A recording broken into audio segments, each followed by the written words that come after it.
মাগুরের নিষিক্ত ডিমের বৈশিষ্ট্যগুলো কি কি? ডিম গোলাকার হয়, আঠালো হয়,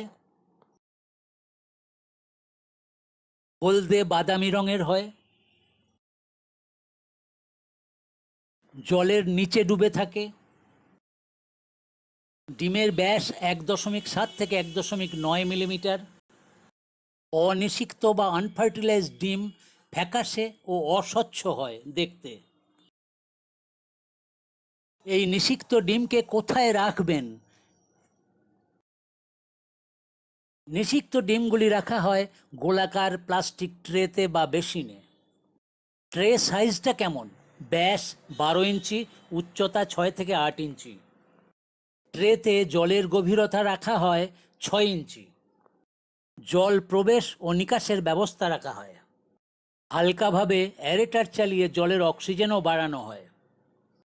একটা স্ত্রী মাছ থেকে যা ডিম বের হবে তাকে রাখার জন্য 2টি গোলাকার প্লাস্টিক ট্রে প্রয়োজন হয়। নিষিক্ত ডিমের মধ্যে ভ্রূণের বিকাশ হতে থাকে। 10 থেকে 11 ঘন্টা পর ভ্রূণের মাথা ও লেজ দেখা যায়। 22 থেকে 23 ঘন্টা পর ডিমের মধ্যে ভ্রূণের নড়াচড়া লক্ষ্য করা যায়। হ্যাচিং বা ডিম ফেটে বাচ্চা বের হওয়া।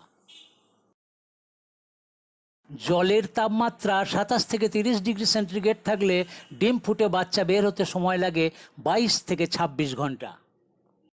সদ্যজাত লার্ভা বা হ্যাচলিং লম্বায় 5 থেকে 5.5 মিলিমিটার এবং ওজনে 2.8 থেকে 3.2 মিলিগ্রাম হয়। তাদের তলপেটে লেগে থাকে ডিম্বাকৃতি কুসুমথলি বা ইয়ক স্যাক। কুসুমথলি ভারী হওয়ার জন্য লার্ভা বেশি নড়াচড়া করতে পারে না, কেবল লেজ নাড়ানোটা দেখা যায়। হ্যাচ করার পর অর্থাৎ ডিম পেটে বাচ্চা বের হওয়ার পর বারবার পরিষ্কার জলে ধুয়ে ডিমের খোলা ও মরা ডিমগুলোকে ফেলে দিতে হয়। 2 দিন পর কি করতে হবে? লার্ভার বয়স যখন 2 দিন হয়ে যায় তখন তাদের প্লাস্টিক পাইপ দিয়ে সাইফন করে বের করা হয় বালতি বা গোলাকার গামলার ভেতরে। তারপর আবার 2-3 বার পরিষ্কার জল দিয়ে ধুয়ে নেওয়া হয় যাতে কোনো ডিমের খোলা না থাকে।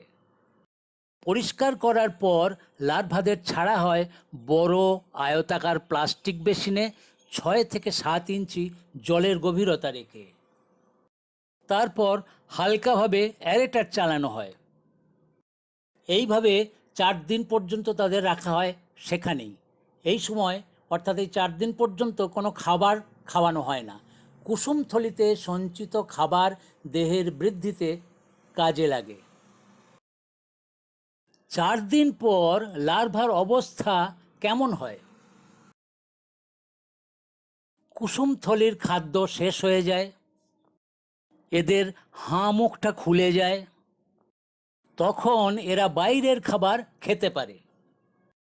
লম্বায় বেড়ে হয় 8.3 থেকে 9.6 মিলিমিটার। সুর, চোয়াল, ফুলকা ও ফুলকার ঢাকনা সুস্পষ্ট দেখা যায়। এই অবস্থায় এদের বলা হয় স্পন বা ডিম পোনা।